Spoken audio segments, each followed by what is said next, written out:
yourselves for a battle of epic proportions between two titans. Feast upon their voices and revel in their words.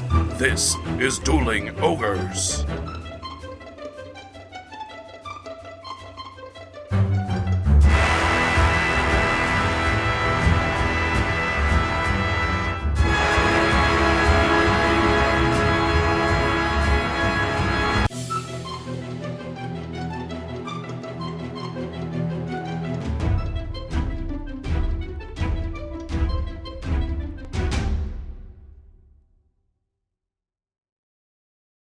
Hello, Ogres, and welcome to episode 226. Thank you for joining us as always on this. Oh, I didn't put any lights on myself. I look kind of dark. Wednesday evening, Earth date. No, it's not even Wednesday because I'm changing the dynamic, Brandon. Yeah, you mentioned this in our chat, and I wasn't quite sure what you meant. Well, I'm an idiot. Okay. So, is there more to that, or are you just declaring that you're an idiot? I'm declaring it. Last time I declared that I was a genius, and now I am indeed clarifying that I am an idiot. Sunrise, sunset, it's beautiful. So I'm changing the dynamic because I, as somebody with self-reported ADHD, because I can't find a doctor to tell me that I have it for real, not that I've tried it really hard, decided to give myself a deadline to get the podcast out. So I'm going to put the dates 4 days into the future. So we are now in the future, and it's not Wednesday. It's Sunday, November 6th, 2022, and not Wednesday, November 2nd, 2022. Okay, so we're going to pretend that it's Sunday? We're going to pretend that it's Sunday. And we're going to do this with every episode from now on. We're going to pretend it's 4 days past whatever it is. Yep. Because let's be realistic, most of our news is not so current that we have to worry about it. Yeah. So it helps me. That's really what it boils down to, is it helps me. And that's important. Okay, yeah, helping you is definitely important. So this is going to push you to have 4 days to get an episode out? Yes, just in case. My favorite detective. It took me a second. I was going to say, I had to let that one sink in, did I? Yeah. I use that one a lot. There, my lights are on. Now I look pretty. I use that one a lot at work. Just in case, my favorite detective. My favorite detective. Oh, goodness gracious. So yes, here we are. The word of the day was actually not what I said. It's actually adroit.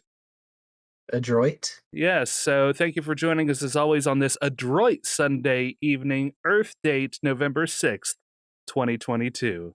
I'm your host, Remington Hitchcock. With me as always, my co-host, Brandon Full. Say hello, Brandon. Please, somebody help me. I'm stuck in a time warp. I think it's Tuesday, but I think it's Wednesday, but it's actually Sunday. You don't even know what real day it is. It's Tuesday, the 1st of November. Yes. Or is it the 6th? It could be any of the above. So I want you listeners right now to close your eyes.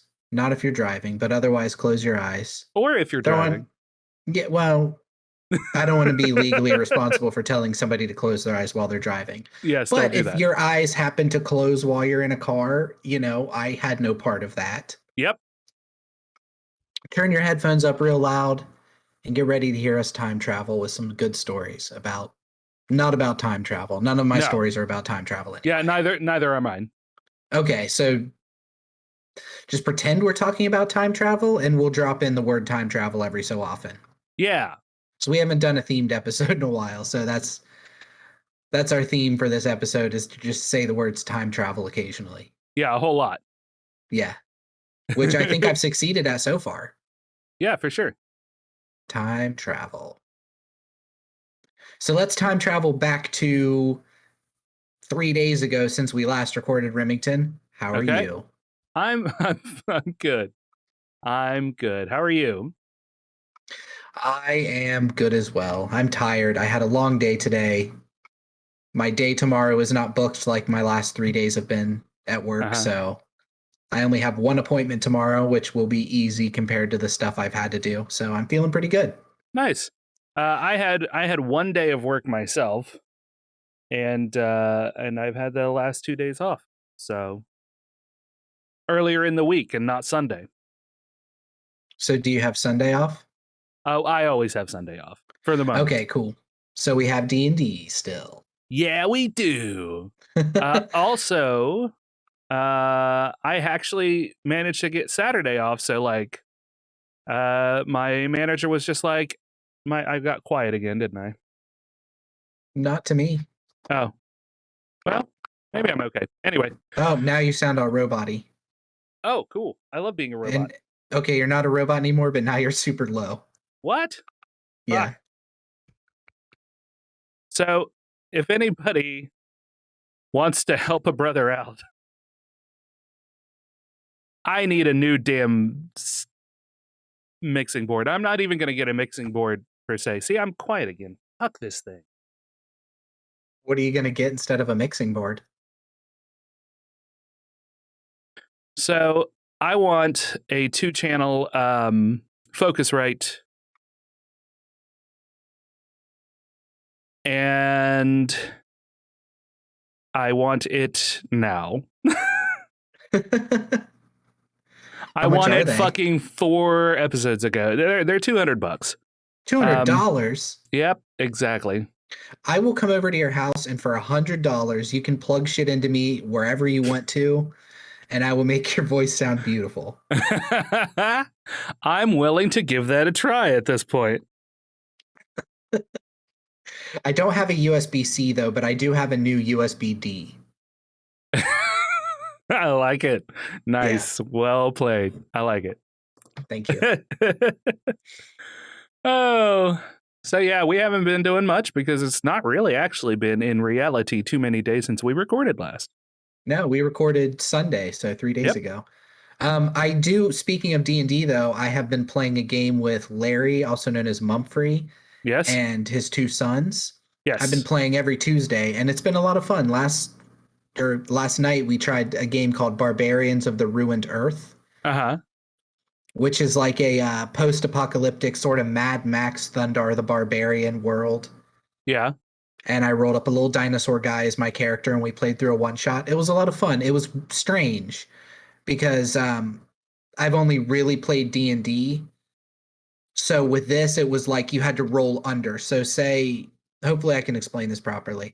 If your strength is a 10, which mine was, any melee attack you made, you have to roll underneath whatever your strength is. So if I wanted to attack with a melee weapon, I had to roll a 10 or lower on a 20-sided die to succeed. But if I rolled an 11 to 20, I fail. Okay. So the higher your strength is, the higher your chance of hitting somebody. So if my strength score was like 16, I would have to roll a 16 or lower to hit somebody. Okay, I get it now. Sorry. Yeah. I kind of missed the first part of it. Because you were vaping. I could hear you vaping. I wasn't. You can't prove a thing. They didn't hear it. The listeners didn't hear it. The viewers might have seen it, but they didn't hear it. It sounded like this. Super fucking loud. Yeah, super loud. It deafened me. I'm screaming right now. Thank God for an equalizer because I am just shouting. Yeah. I can tell. But yeah, so I've been having fun doing that, and that's about it. Sweet. That's what I like to hear. Nice and clean. So the game yesterday went well then? Yeah, we played through a one-shot. We didn't get it. We got it mostly finished. We kind of had to rush through the last like 10 minutes of it because it was getting pretty late. Yeah. But yeah, the game went well. So do you play at Larry's place? No, we play over Discord. Okay. I thought so, but just wanted to be sure. Yeah, we play over Discord, and it's kind of nice because there's no video. We're not streaming it, so Yeah. it's way more relaxed. I feel a little bit less on edge than I do whenever we do our Stand for the Fire Demon D&D stuff. Yeah. Well, I mean, I get it. I mean, it's a little bit more of a production. Yeah. So there's a little bit more that goes into it, but I feel like as far as the production part of it goes, I mean that's all on me anyway. So I mean, Yeah. you just have to bring yourself, man. Just Yeah, but I bring have to bring yourself a and be good awesome. I have to bring a good story, and that's No, the you stressful part don't. for me. Yeah, I do. You guys will get bored. You don't have to bring a good story. Well, yeah, I mean, I guess nobody's holding a fucking gun to my head and telling me you have to do this or I'm going to shoot you. You have a wonderful world, and you're working in other worlds from past D&D sessions, playthroughs, and that's fucking awesome. And oh, thank you. I was pretty happy about that. There's nothing wrong with using those worlds and putting them on a one big planet. I love it. Yeah, I had so much shit written for the continent you guys are on now. Yeah. Zahatia. So much shit written from years ago that I never used. So I was like, hey, this will save me some time and work. I'll just steal whatever's in this. Yeah, for sure. I mean, there's no reason not to. Don't let it go to waste. Yeah, so check us out on YouTube if you're not watching this right now, if you're just listening, because we put up all our D&D sessions there. Yeah. YouTube.com/Dueling Ogres, or just search us. It'll come up. You'll be looking for the Stand for the Fire Demon playlist. It's a good story. Yes, I'm not biased at all. Nope. Brandon put a whole lot of work into it. I'm all out of love. So lost without you. I knew that just planting that little seed would grow into a tree of you singing. Very quickly, yes. I don't know why you do this shit to me, to be perfectly honest. I just want to hear you sing. I want to make you sing, Remington. Aw. That's nice, Brandon. With my USB-D. Aw.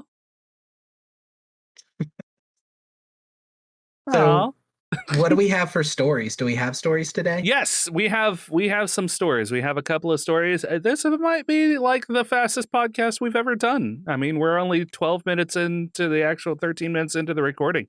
We didn't do a whole lot because it's only been a couple of days, and I keep adjusting my camera. I can't see any of what you're doing. Nope, you can't. You can't see a damn thing, and that's the way I want it. You could be flipping me off right now, and I wouldn't know.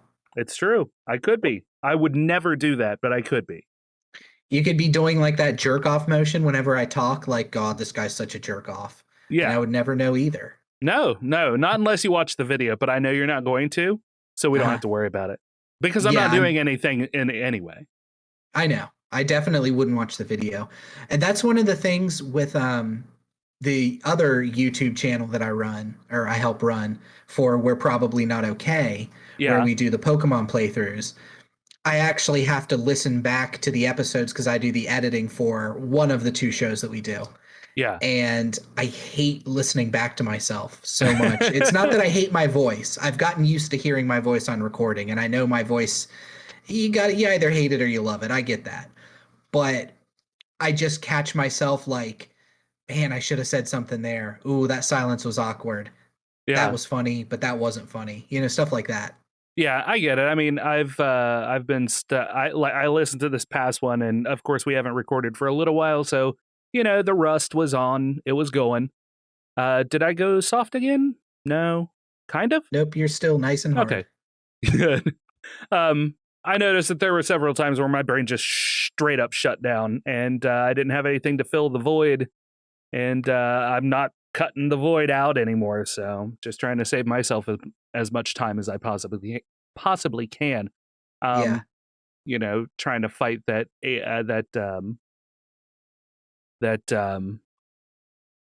micromanaging control thing that I have. Yeah. Yeah. I noticed listening or recording this last episode that I said yeah like 50 times. So I need to find other ways to agree with things you're saying instead of just yeah. Like agreed. Understood. Yes. Wonderful. Good job. Thank you. Of course. Indubitably. Yeah. I mean, you got to get it in there. Indubitably? Yeah. Mm-hmm.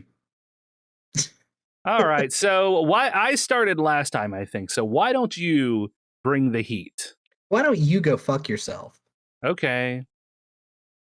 Oh, you just went soft. Oh man. Well, no, well, yes, but not in the Yeah. audio. Yeah. Yeah, you got. They all knew. They all knew before you did.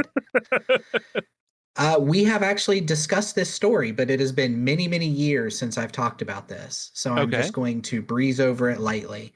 Okay. But this day in 1957, the little dog Leica was sent up into space on Sputnik 2 and promptly died. Well, died 3 hours later, Yeah. roughly. I love every time that you celebrate this dog's life. Yeah, this dog is awesome. I mean, it has such an adorable little face. You can watch video of it. You can see like propaganda video of them training it and it hopping all around. And then just the death of it is, I don't know. They sent it up there knowing that it was going to die. And there's a part of me that's like, that sucks, but I mean, that's kind of science, you know. Sometimes you got to send a dog to its doom for science. Yeah. Well, back in the day, now you don't have to so much. Yeah. But I mean, like you can just use science to extrapolate what's going to happen to somebody. Yeah, I guess you have more science now to be like, if we send a dog up into space with no way to pilot it, what do you think's going to happen to it? But to be fair, I mean, we probably wouldn't know at least some of the things that happen to something when you send it up into space without said dog. So yeah, before I read this story, I thought dogs could survive in space. Yeah. And that I wouldn't fault you for that because we had no proof otherwise until that dog gave its life for scientific achievement. I'm trying to see if there's any other things about this dog that are interesting. I mean, the whole thing is interesting. I'm just on the Wikipedia page for it. Yeah.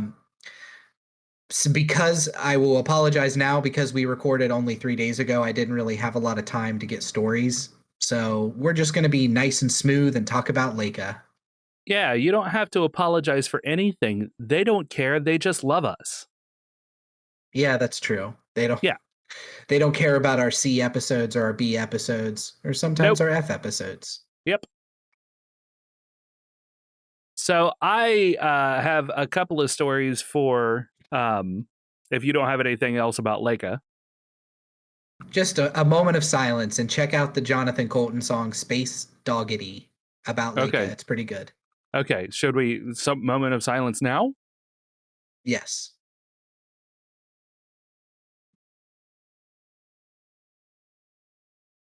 Okay, I think that's good. Leica could hear us up in dog heaven. Well, I mean, yes. With the supernatural hearing that dogs have. Mm-hmm. Yeah. Wait, especially heaven is dead in dogs. space. What? Heaven is in space. Leica's gonna hate it there. I mean, is it though? Yeah, heaven is right beside Mars.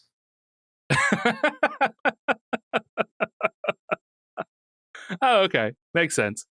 Yeah, I learned that through science. I'm not going to question anything else about that. I shot a dog at Mars and I figured it out.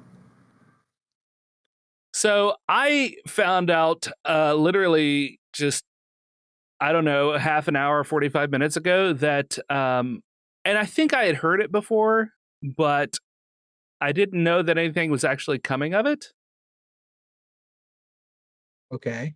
Or that it was already out and playing. Like this was a thing that has been around for a while. HBO Max has Pennyworth. Is that like Peaky Blinders? No, this is like the origin of Batman's butler. Can I just say now, who the fuck cares about where Alfred came from? I'm not gonna lie, it's kind of fucking dope. Is it? Yeah. So the guy who is the main actor of it, Jack Bannon, he does a really good. Who is the one who played Alfred in the Christian Bale ones? Michael Caine. Michael Caine. He's got a hardcore Michael Caine voice, and it's really fun to listen to. And give me a second, and I will play the thing on it. Although you will not be able to hear it, but you can watch along if you go into Big Heads and open the thing and play the trailer. Or Pennyworth? For Pennyworth, yep. That's not what I want. That's an ad. All right. I guess that is what I want. It's an ad for Judas.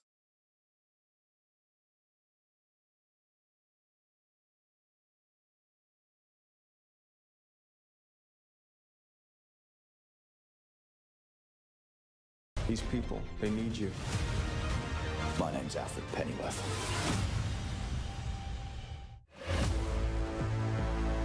So I'm playing it now. I'm looking for Alfred Pennyworth. You found him. My name is Patrick Wayne. My sons seem to think that for the right price, there's nothing you can't do. That's why I'm here. What can I do for you, Mr. Wayne? Someone's working on a psychokinetic drug called a lullaby state. They feed these kids psychedelics so they don't know their own name. It's a mind control drug. Makes people go nuts. What are we gonna do now? We keep going till we get to the bottom. What's plan B? Plan B, sir. Please, no more bloodshed. Promise. We'll need international help. Pleased to meet you, madam. Bloody hell. The government's experimenting on human beings. If you want something done about this, we have to do it ourselves. See, Thomas? Never do anything dangerous. Whatever game you're playing, however you're thinking of using me, think again.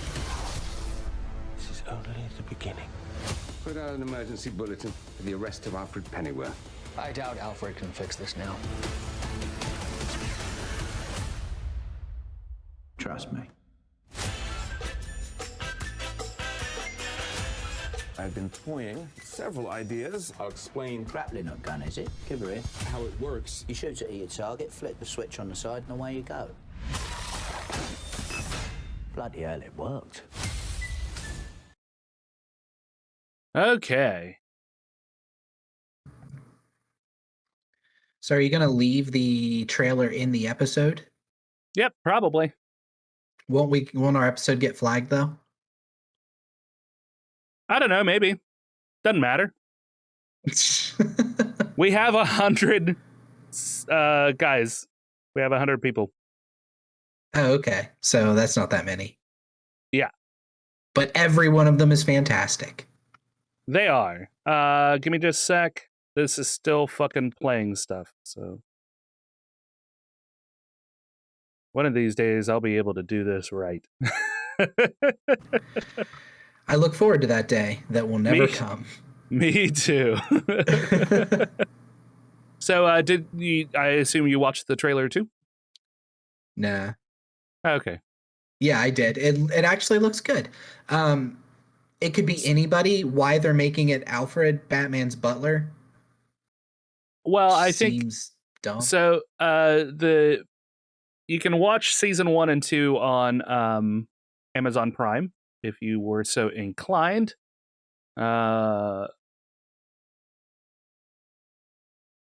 With Epics, included with Epics on Amazon for $5.99 per month after the trial. You've got a 7-day free trial. So, I mean, you could binge watch both of them for 7 days if you wanted to. So this came out a while ago then? Yes, this came out in 2019. Oh. But I had not heard of it at all.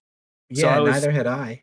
The DC original series Pennyworth follows Alfred Pennyworth, a former British SAS soldier in his 20s who forms a security company in 1960s London and goes to work with young billionaire Thomas Wayne years before he becomes Bruce Wayne's father. With England on the brink of chaos, Alfred Pennyworth navigates a world of secrets and betrayals. And grappling hooks. He knows how grappling hooks work. I learned that 100% from the trailer. Yes. And Batman uses a lot of grappling hooks, so what can I say? So Alfred taught Batman how to use a grappling hook. He did. Amazing. So I wanted to kind of get your thoughts about it. You seem like you weren't sold on it to start. I'm still not sold on the idea that we need to know about Alfred's backstory. But if the show is good and it's a good story, then, I can't fault it at all. Yeah. Especially knowing that it came out in 2019, that makes a little more sense. And apparently DC Go ahead, sorry. Apparently it's doing well enough that they're making a season 3, so. And HBO Max is the one taking up season 3? Yeah. Okay. Yeah, I mean, it looks cool. I don't really watch a lot of media anymore. Not for any reason. I just don't. But it's something that if I were watching more TV, it's something I think I would check out. Yeah. I like the mod aspect of the 60s that's thrown in there. Yeah. I mean, the music itself was very Austin Powers-y. Yeah, that was my thinking too, Austin Powers. Yeah. It's like, that's they're just leaning right into that, aren't they? I mean, that music certainly existed, but it seems like it was a little overused, I guess, almost in Austin Powers. Yeah, I think it was. To me, it's a kind of an odd choice for something that it's kind of upbeat and goofy versus something that's like a serious or a semi-serious, kind of show. It doesn't look like it takes itself too seriously, which you never really want from a show unless it's, penned as a hardcore drama. Mm-hmm. Especially something British, you can have that little bit of fanciness in there. Fancifulness. Fancifulness. Fancy. Flights of fancy. Yeah. I don't know why I wasn't tapped to play Alfred. I don't know either. Your Kane voice is unmatched. I know. Well, I don't even need to do Michael Caine because I'm my own person and I could play myself as Alfred. I could be a CIA spy. I could learn karate and knife fights. I mean, yeah, but then you wouldn't be Alfred because Alfred was British. I could be British. I could be British. Oi, where's Batman, eh? Come here, you little squirt. See, perfect. Michael Caine. It's like he's on the microphone.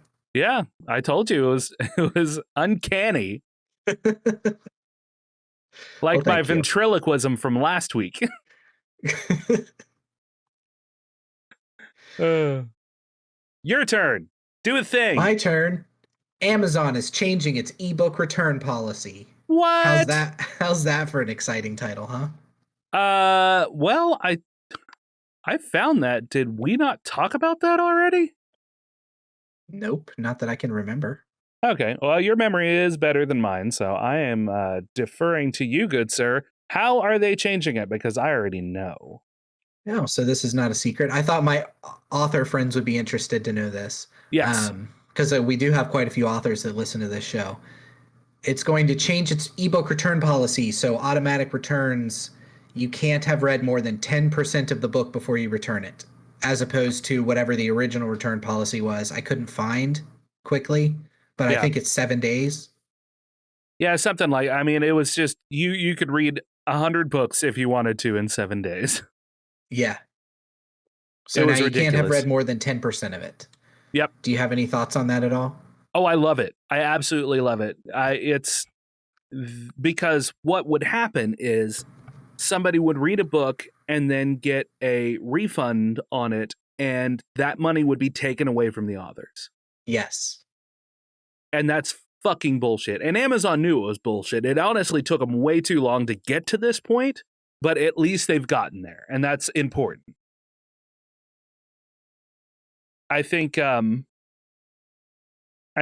it's absolutely a step in the right direction. You know, if you want to be a library to where you can check out books, then use that as like the monthly fee or something, you know? Yeah, well, the thing is, or you pay a couple of dollars extra to like read some books and use it as a library, or use it to quote unquote check out the book. I just learned there's recently, ways around it. There is well, not recently, but there's an app called Libby that you can download and put on your phone and tablets that you can check out books like a library, read them and return them. You get like 2 weeks on them. Yeah. Yeah, and it's all free. Oh, wow. That's pretty cool. Yeah, so I'd recommend your library has to be a supporter of it. So the library pays for the copies of the books digital, and then you as a consumer can download them for free, but you have to be a member of a participating library. Ah, I see. Yeah. Well, still, does any of our libraries around here do it? All of them do. Oh, hell yeah. I mean, if fucking Parkersburg and Vienna libraries are fucking doing it, there are plenty of other libraries that are doing it. Yeah, they probably do. That's awesome. Yeah, so that's just a little aside there. But the Amazon one, I mean, like I said, it's way past time that they do it. This is something that I had been listening to and reading about. God, it's been a year at least. Really? Because the story I found was from September. Yeah. Well, they were working on implementing it. I don't think they had actually gotten to implement it yet, but I'm glad that they did, if that's what you're saying happened. It will be implemented by the end of the year. Okay. So yeah, that's what we want to hear. Yeah, I thought it was cool too. And whenever I hear stories like this, I always want to look for a reason to hate Amazon. Yeah. Even though I use Amazon way more than I should to order shit. Right, yeah. But yeah, I didn't see anything wrong with this because my brain is immediately like, okay, how is Amazon benefiting from this? Yeah. And they're not. I guess you make authors happy. Well, they're making authors happy, which in turn brings in more money, but they're not directly benefiting off of it that I can see.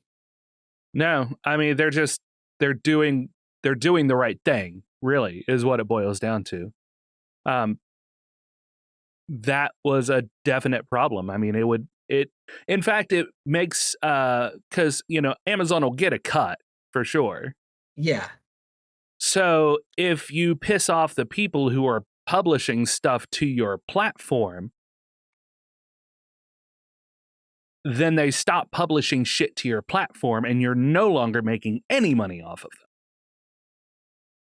So from a capitalist standpoint, it's the right thing to do from that regard, but it's also just the right thing to do in general. I mean, these authors put in a ton of work creating and honing their storytelling abilities in their worlds, and to have, hundreds or thousands of people buy your book and then return it, and then you have to eat the fact that somebody just didn't buy your book and you get that money taken away from you. I mean, that's straight up bullshit. You can't make a living that way for those authors who do make a living that way. And it really puts a bad taste in your mouth if you're just somebody who wants to make a story and put it out there as a one shot. Yeah.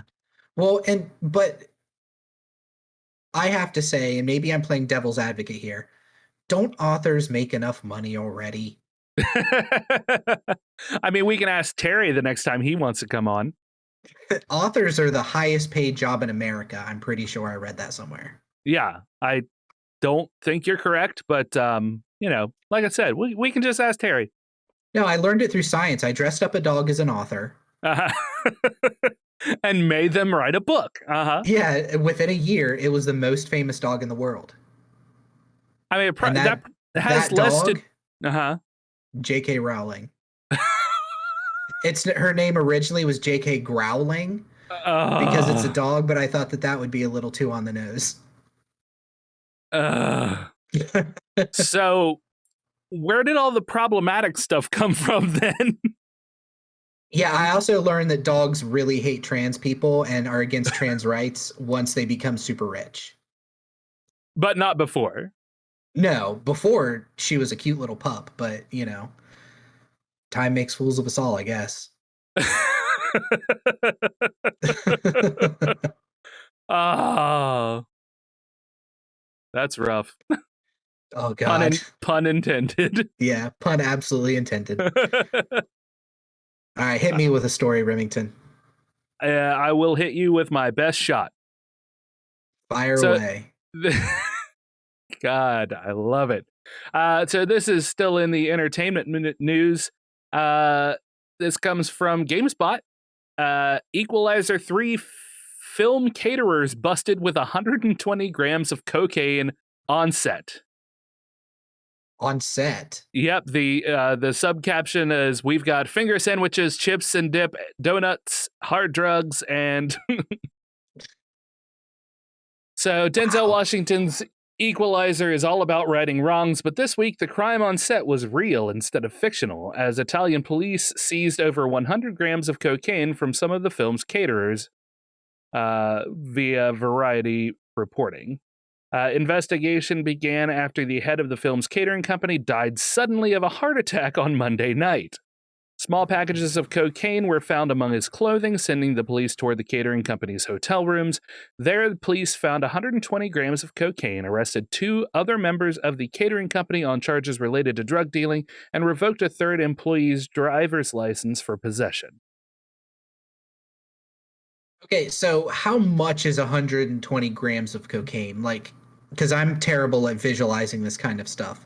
Can you visualize this and tell me what it would be comparable to? 120 grams of something?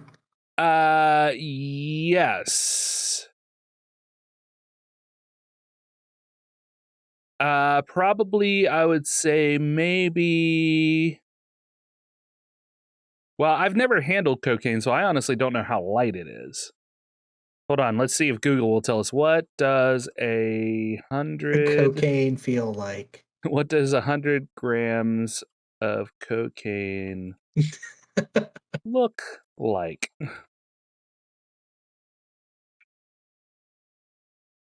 Well, here's the street prices. How much is 120 grams of cocaine to buy? Hold on, it's a fucking PDF, for Christ's sake. Oh my God. You're going to be put on a list for sure. This is an entire spreadsheet. Wow. So right up your alley anyway. Oh my God, I am hard looking at this. This is wonderful. Where did they say this was? Italy? Yeah, Italy. Let's see here. In 2010, per gram for retail.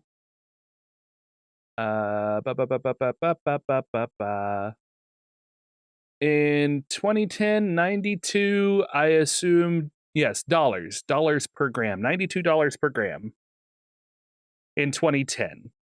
So this hasn't been updated in looks like 20 years.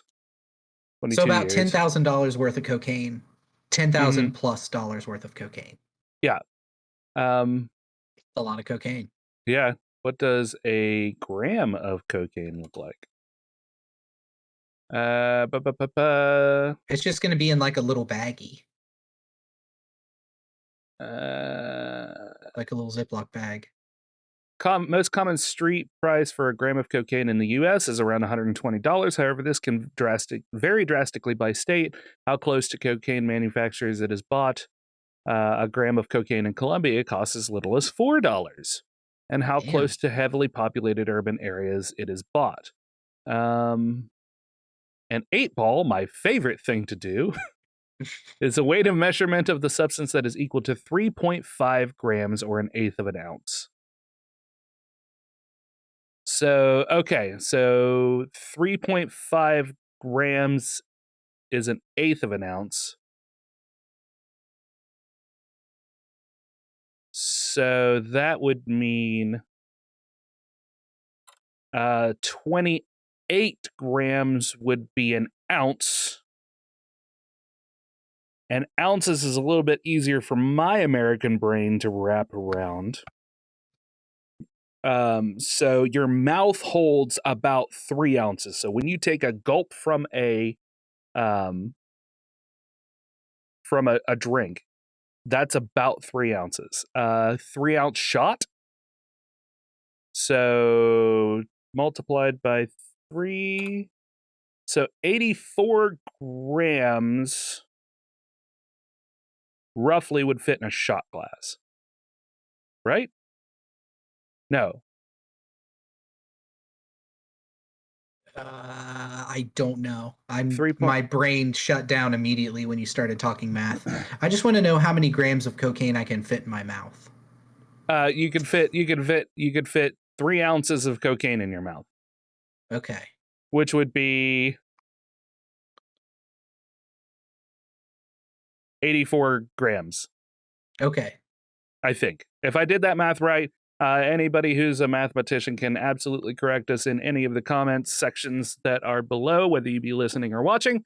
And if any dealers are out there and have a better handle on it, you can get a hold of us too for no specific reason, but to clarify the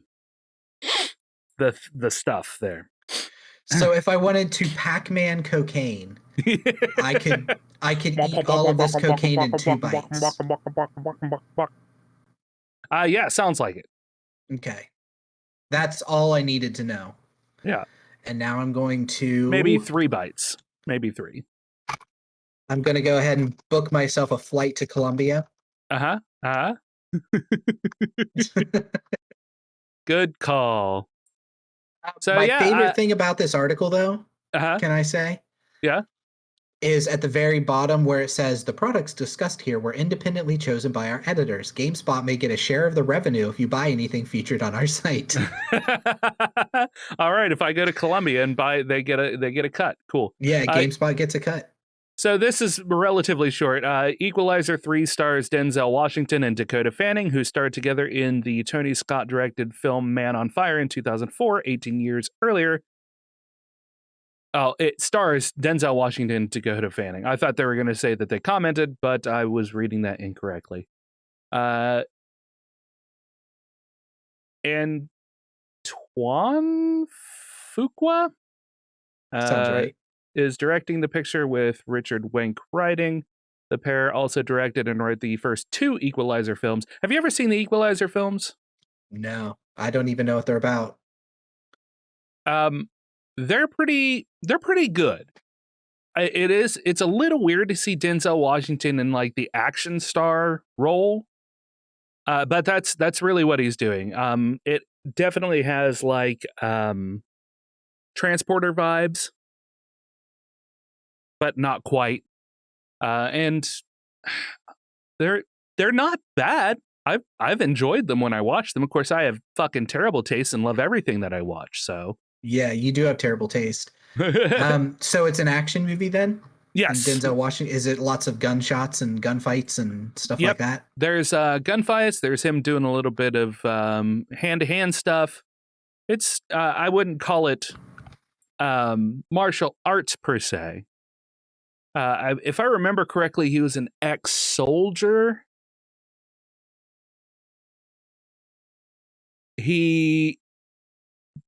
I think he became a gun for hire, but only to right the wrongs of bad people who are controlling like areas or whatever.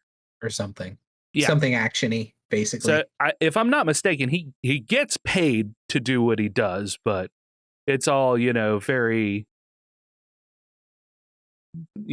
Batman killing people sort of vibe.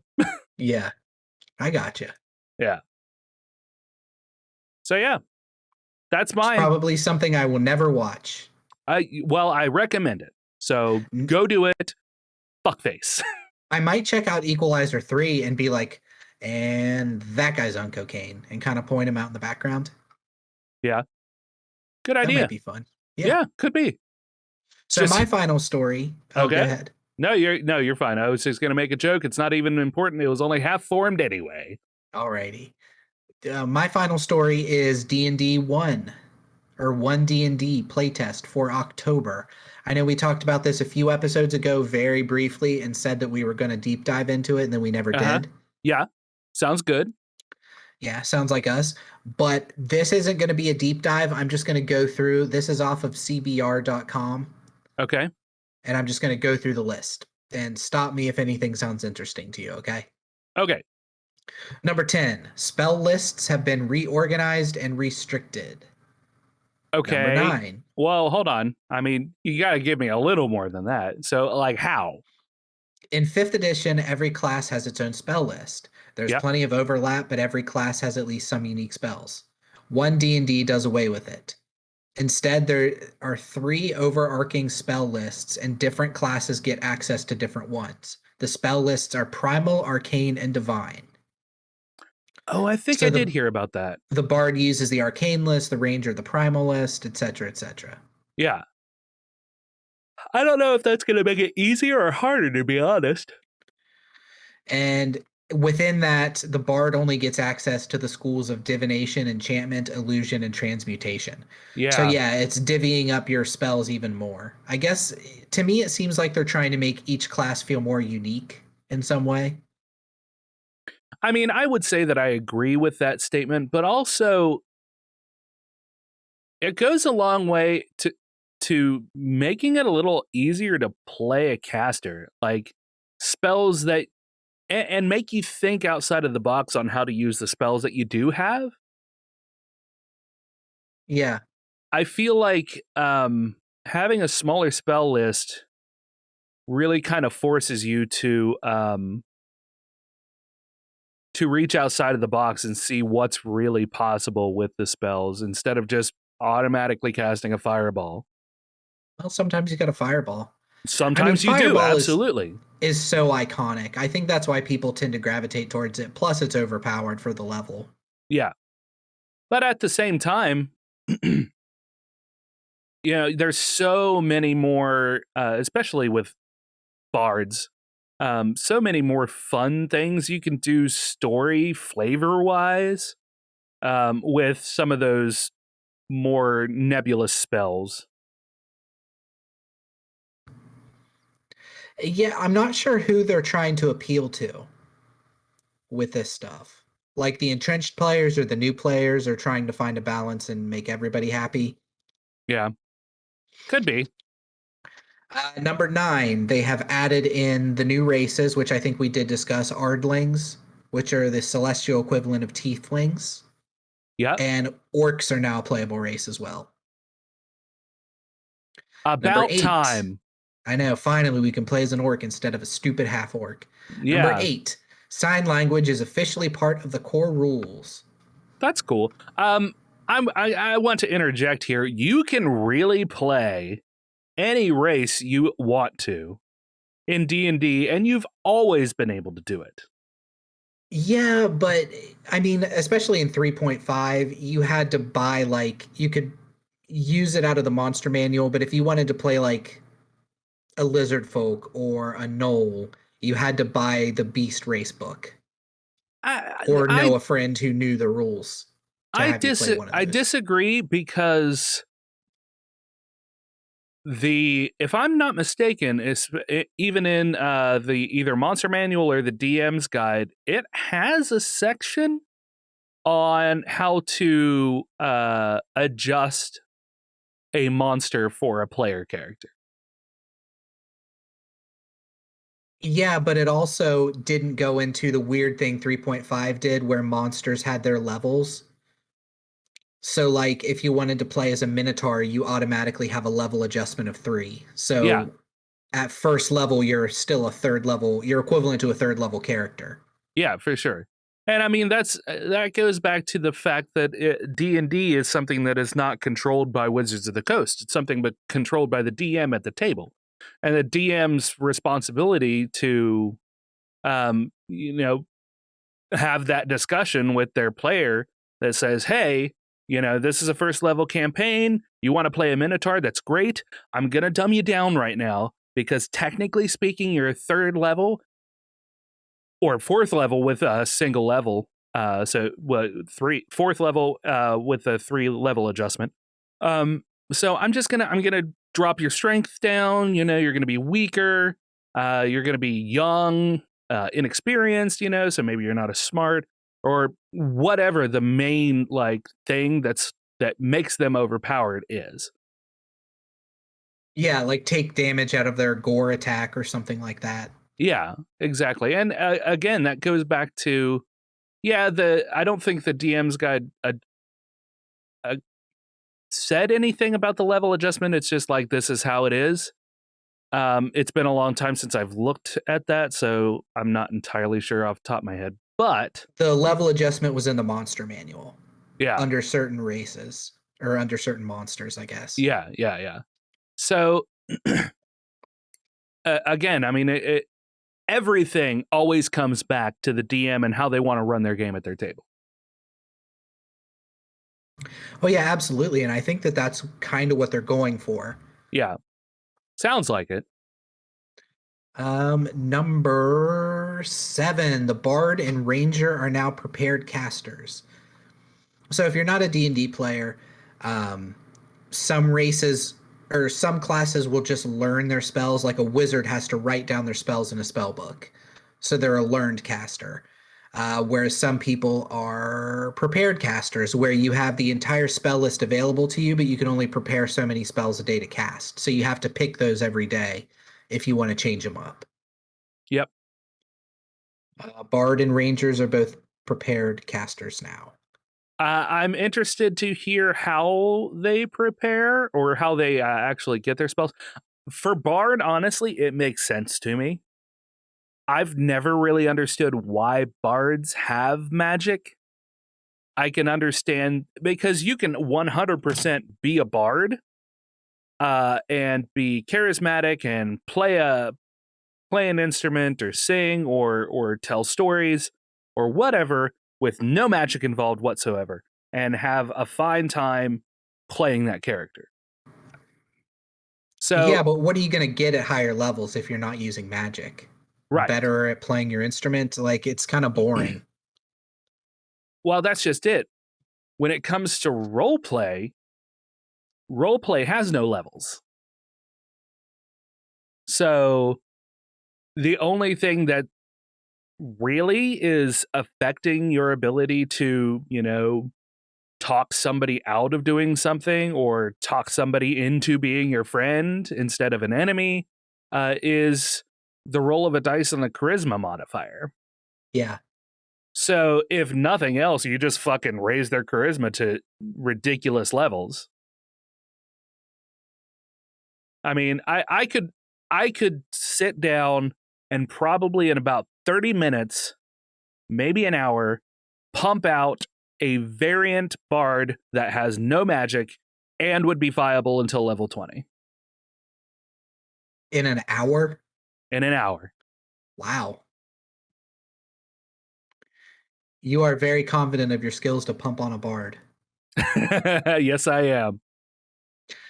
Number 6, feats have been revamped. Feats are now level dependent. Huh.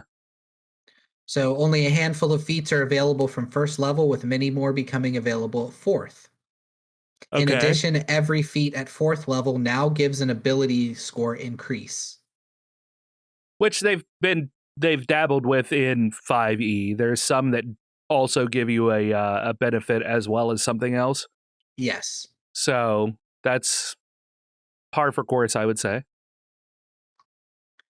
Number 5, players can build their own backgrounds. So whenever you make a character in D&D, you choose a background, and this gives you some equipment. It gives you languages that you know, sometimes it'll give you a boost to a stat. Yeah. And these background is just for flavor. So it's to say I'm a fighter, but I used to be a sailor, so I'm good at sailing from my previous life. I'm going to read this whole thing. It's 2 paragraphs because it explains it way better than I could myself. Okay. Creating backgrounds is an option in 5e. However, the game doesn't give clear guidance regarding it, particularly background abilities. As a result, most players tend to go for one of the pre-made options. 1D&D emphasizes players' ability to make their own backgrounds. They're simplified, and options are just there as examples. Backgrounds now give players ability score increases, skill proficiencies, equipment, and tool and language proficiencies. Most significantly, they give players a single first-level feat. These changes affect character creation and let players better reflect their character's background and their starting abilities. Okay. I don't know. I've been the guy who primarily will write a page or 2 background for whatever I'm playing. Mm-hmm.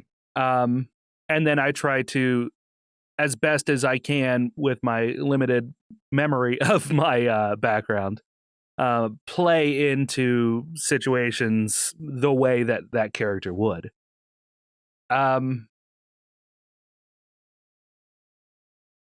It's definitely not a bad thing if it can help spark more creativity at the table, encourage people, because that's the thing about new D&D players is they come in and they're pretty overwhelmed, and then they find out that they can do whatever they want to do.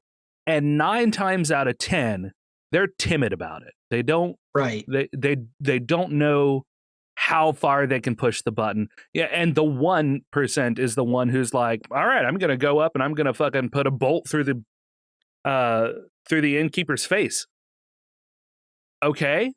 And there are consequences for that. Yeah, you are immediately surrounded by guards. Yeah. The but most innkeeper's people are wife runs out sobbing, going, Harold, Harold, no. The baby is crying in the background in its cradle.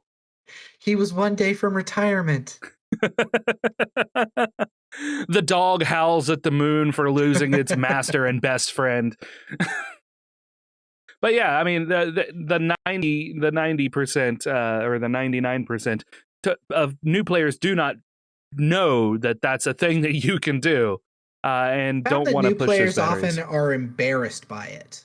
Feel kind of an embarrassment about acting out a character or saying, you can tell a new player for the most part because instead of saying your character's name, they'll say, I'm going to talk to the guard. I'm going to tell him that we're looking for somebody. Yeah. Instead of being like, Harold, my character, approaches the guard. And what does Harold say? Harold says, good day, sir, or whatever, bullshit a character says. Yeah, and then the conversation ensues in character. Right. Yeah. Which you're right. I mean, that's definitely that's the disconnect. So I feel like having a little bit more mechanics to creating a background could only help to fuel and drive home the point that you're acting. You're improving, you're acting, you are this character. Remington stops existing for the most part when he plays Tegan Morlaix. Yeah. So, I mean, of course there's going to be, because it's fast and loose, of course there's going to be parts of you that always sink through, But Tegan, the character that I'm playing in Stand for the Fire Demon, is a Elven Ranger, for those of you who aren't following it. So that would be everybody in the world.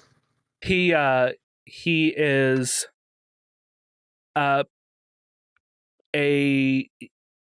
he was a prisoner of war and then defected to the military that captured him. Because he saw that his race was treated way better in this area of the world than his race in the other area. And he part of my background that I kind of chose, because in 5e you can like roll on a table to get traits. So like one of the ones that I got is he could stare down a hellhound without flinching. So whenever there's something and somebody says the most recent episode or the one before it when the monk said run, he didn't run. He didn't run in the sense that the monk wanted him to. Yeah. He moved to a more advantageous position, but he didn't book it like Ethan's character did, I believe. Yeah. And he didn't book it at all until he secured the scroll case. Oh yeah, that's true. Like the idea from what I gathered, the idea was for us to run away and then the dragon to pop out of the scroll case and like eat the fucking monk or whatever. The dragon, it was going to be more of a drawn out fight. The entire session was planned to be a fight. The dragon was going to come out of the scroll case. The bugbears were going to be summoned, and then you guys were going to have to fight your way to the portal. So it ended up being basically what I had written. I wasn't expecting you to shoot the scroll case. So I feel like I kind of let the players down in that sense that, it slightly stopped the dragon, but I had already kind of committed my head to this dragon emerging. See, I love it though, because you're just like, the dragon still emerges, but he's got fucking little baby legs. Oh yeah, because he didn't finish growing inside the scroll or whatever. I love that. It was so good. And I was channeling Danny with the baby legs thing. Oh yeah. Number 4, this is one that I don't really care about that much. Characters now get epic boons at level 20. Yeah, nobody plays to level 20. Who cares? Nobody does. For you new players, you fucking will never play to level 20 unless you start a level 20 character. Yeah. You guys are level 12 in the current campaign, and that's the highest I think I've ever run characters before. Yeah. Outside of like epic one-shots that we would do of level 20 characters where we would just destroy everything. Yeah, where we would do it just because we never got to. Yeah. So we had to make characters just to have that experience.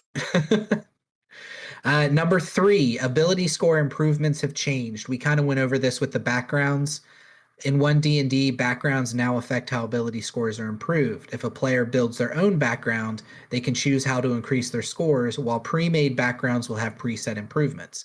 So, you pick Sailor as your background, and that automatically gives you a +2 to your strength or whatever. Yeah. Is how it's going to work instead of picking your stats yourself. I would say Sailor maybe gets dexterity, but I was thinking like a big burly cartoon sailor. Yeah, I mean, because I'm always thinking of big burly cartoon sailors. Fair. Okay. Number 2, classes are now grouped into roles. In 5e, classes stand as their own entities. The 1D&D playtest groups classes together based on comic. Oh my god, my mouth is all getting taffy from reading so much. Now I can mine's super dry. With you. Yeah, it's from all the cocaine we did. It is from visiting the set of Equalizer 3. Yeah. Bards, rangers, and rogues are experts. Barbarians, fighters, and monks are warriors. Sorcerers, warlocks, and wizards are mages. The cleric, druid, and paladin are all priests. Experts are the only classes that have been revealed for 1D&D, and they're bound by expertise. This changes the design of some classes. Rangers lose a lot of their thematic exploration features in exchange for having the survival skill suggested as an expertise. I think that's fair, honestly. Because it really makes you more rounded. Because say, my favorite terrains are mountains and I think forests, swamp.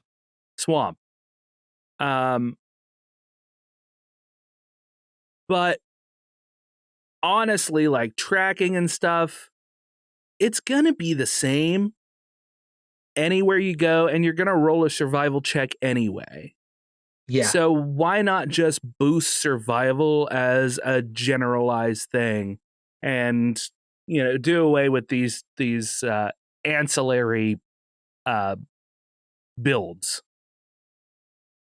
I'm kind of cool with that. Yeah, I totally agree. And I think it makes it a little bit easier because now, because these classes are grouped together, if you're just starting out D&D and you're trying to make a perfect party of 4, there's 4 different classes. So now you can say, all right, we have a priest, we have a mage, we have a warrior, and we have an expert. We're ready to go. Yeah. I don't hate it, but I don't know that I like it either. I think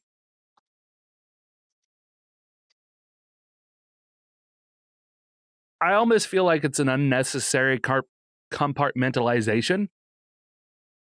But I mean, it's D&D 4th edition did something like this. So I think they're kind of hearkening back to that.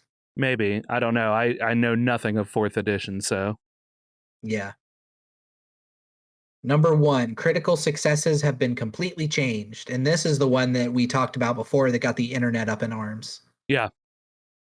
The biggest change in the 1 D&D playtest is what happens when players roll a natural 1 or natural 20.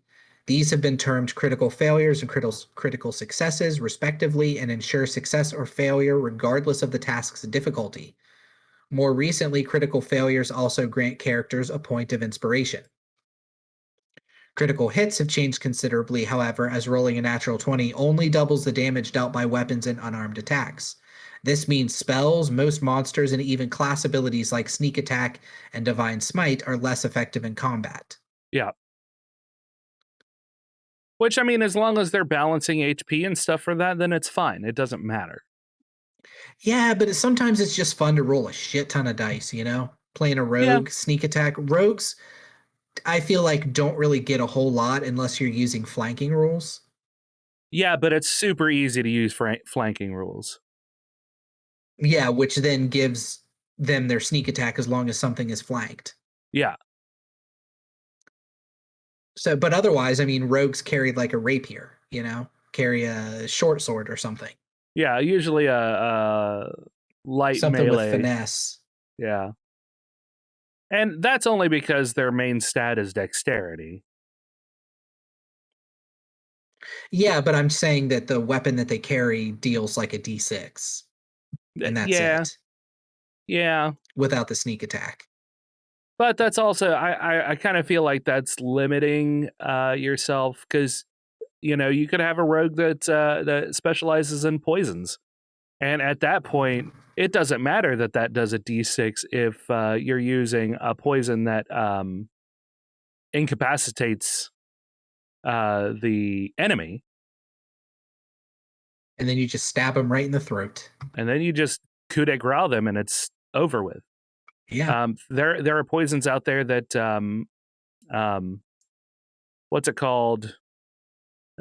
When something stops completely moving, stunned. Yeah. Yeah, stunned is basically what. That's not the word that I was looking for, but you get it. And that's meaty stunning the dragon. Oh yeah. I love it. But yeah, it's there are ways around it, and it comes back to the DM and the player character knowing what options are out there in order to make it happen. Yeah, I totally agree. All right, so my final story is this. We're going back to AI. Back to AI. I literally just found this right before we started recording. This comes from Engadget, and it is an AI who sings an uncannily human rendition of Jolene. AI-powered image generators have been getting most of the press recently, but musical machine learning models have quietly been making great strides in recent years. Holly Herndon has been at the forefront of that revolution. She co-developed, along with partner Matt Dryhurst, Spawn, a singing neural network for her last album, Proto, and released Holly Plus in partnership with Never Before Heard Sounds to the public last year, which allows anyone to use a model of Holly's voice. Now she's released a new single where the only vocals come from her digital twin. This cover of Dolly Parton's Jolene plays it pretty straight at first listen, Yes, it's slower and quieter, but Ryan Norris, who handles the instrumentation, doesn't take any extreme liberties with the arrangement or sound palette. It simply swaps frantic desperation with plaintive resignation. So I'm going to go ahead. If you want to click on the article, I will go ahead and play it for everybody. Okay, yeah, I was reading along with you. Cool. Okay. I'm getting ready to play it in 3, 2, 1.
Mine quit, but that's okay. You get the point. Yeah. So, definitely creepy. Yeah, kind of creepy. Not like, I think creepy in the uncanny valley sense. I didn't realize there was an uncanny valley for your ears. Yeah. But there is. I'd probably think differently had I not known it was an AI ahead of time. Yeah. But yeah, knowing that it's an AI was kind of creepy. The article goes on to say what makes it so arresting is that every vocal sound, right down to the sharp inhales before the harmonies kick in, was generated by Holly Plus. That's right, it quote-unquote breathes. What? Yep, there isn't a human in sight of a vocal booth here. Some of the phrasing is a little bit stilted, and there are occasional digital artifacts if you listen closely for them. But on the whole, this digital model of the real Holly Herndon's voice is impressive in its ability to imitate its creator. Until now, most major artists' experimentations with AI have focused on creating generative soundscapes or synth melodies. This is, as far as I know, the first time a machine learning model has taken the mic solo in a pop song. Herndon previewed the track way back in March at Sonar Festival, but it largely flew under the radar until it received a proper release this week. By the way, go to watch the presentation from the Sonar for some truly wild real-time demonstrations of Holly Plus and never-before-heard sounds technology. You can attempt to recreate the performance of Bub by recording your own performance of Jolene and uploading it to Holly Plus, but don't expect the same fidelity of results through the web app. While it's definitely a fun diversion, artists who are serious about using AI to further their craft should explore Spawning, an organization launched by Herndon and Dryhurst earlier this year. See, I'm interested in Spawning, whatever that is. That sounds cool. Mm-hmm. Spawning is building tools for artist ownership for their training data, allowing them to opt into or opt out of the training of large AI models, set permissions on how their style, and likeness is used, and offer their own models to the public. We believe that each artist ought to have the tools to make their own decisions about how their data is used. Some may choose to take the permissive IP approach to AI models we pioneered with Holly Plus, where Holly offered her voice model for others to use in return for a share of profits and officially approved derivative works. Others may choose other approaches, however, we need to establish a standard of consent honored by research organizations to get there. So that's the about section from spawning.ai. Yeah, that's interesting. Mm-hmm. So yeah, that wraps up my stories. You don't have anything else, right? No, that was the D&D stuff was my last story. Fantastic. So that wraps us up for the episode. I mean, we still did all right. We're at an hour 19. We vamped. Yeah. Yeah, we still made it to edited like an hour 15 probably. Yeah, if that. I mean, We'll find out. So if you have any questions or comments you'd like to hear yourself on air, you can call us at 978-DU-OGRES. That's 978-386-4737. We don't have anybody to read for the comments for the last one because we haven't released the last one just yet. That'll come out later today, but not today because today is Sunday, but Wednesday evening, early So Thursday it's already morning. out. So it's already out, but not out enough for us to reference people's tweets and Yes. comments. So that's going to throw that a little bit off. But you can also reach us on, or you can hear yourself on air. Call us at 978-DU-OGRES. That's 978-386-4737. You can also reach us on Twitter at Dueling Ogres. Email us at duelingogres@gmail.com or leave a comment on the Facebook page. My mouth is very dry. It's hard to make words. Make sure to subscribe on our website at duelingogres.com for news shows and articles pertaining to some of your favorite geek news. Finally, be sure to leave us a nice 5-star review on iTunes. Find us on YouTube, iHeartRadio, nearly anywhere else you can find a podcast. Go watch Stand for the Fire Demon. It's pretty dope. And thank you to all of our patrons out there. Jenny, Heavy No More, Stephen Hines, Chad, Bucky, and Mumfrey. So yeah. Yeah, thanks again. As always. As My always. mouth is dry too. I remembered that I ate a bunch of Sour Patch Kids this morning. Like more than a person should eat of Sour Patch Kids, and I think it fucked up my tongue. I think that's why I feel like I have so much water in my mouth all the time. Yep, that acid will do that to you. Damn you for being so delicious, Sour Patch Kids. So until next week, Ogres, keep your clubs blunt. And your tusks sharp. Good night.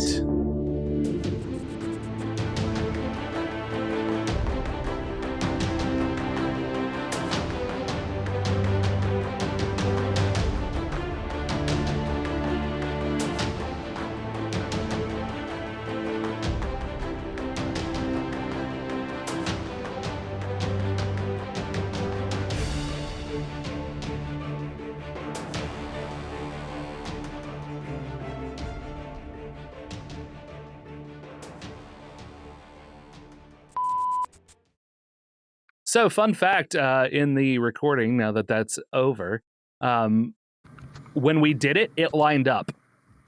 Oh, yeah? Yeah. So I didn't wait for you to do it this time. I just said it. Yeah. So every time that it went off, or every time that I had you redo it, it was off. Oh.